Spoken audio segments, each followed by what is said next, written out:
विटा पोलिसांनी केली गांजाची शेती करणाऱ्या युवकास गजाआड। नागेवाडीतील युवकाकडून 10 किलो गांजा जप्त।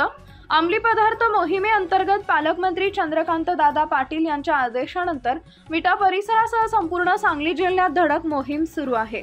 त्यानुसार विट्यात MD ड्रग्ज नशेची इंजेक्शन बरोबर आता नागेवाडी परिसरात गांजाची झाडं लावली जात असल्याचा धक्कादायक प्रकार समोर आल्यामुळे एकच खळबळ उडाली आहे। नागेवाडी येथील राजू श्रीरंग मदने वय वर्ष 33 या युवकानं राहत्या घराच्या बाजूला लागवड केलेल्या 10 किलो गांजा जप्त केला असल्याची माहिती पोलीस निरीक्षक धनंजय फडतरे यांनी दिली आहे। याबाबत विटा पोलिसांनी दिलेली अधिक माहिती अशी की विटा पोलीस ठाणे हद्दीमधील अंमली पदार्थ विरोधी विशेष मोहिमेअंतर्गत पेट्रोलिंग करत असताना पोलीस कॉन्स्टेबल अशोक रणदिवे यांना नागेवाडी येथील राजू श्रीरंग मदने वय वर्ष 33 यानं त्याच्या राहत्या घराच्या बाजूला गांजाच्या झाडाची लागवड केली असल्याची टीप मिळाली होती। त्यानुसार विटा पोलिसांनी त्या ठिकाणी जाऊन पाहणी केली असता राजू मदने यानं त्याच्या राहत्या घराच्या बाजूला गांजाची लागवड केली असल्याचं दिसून आलं।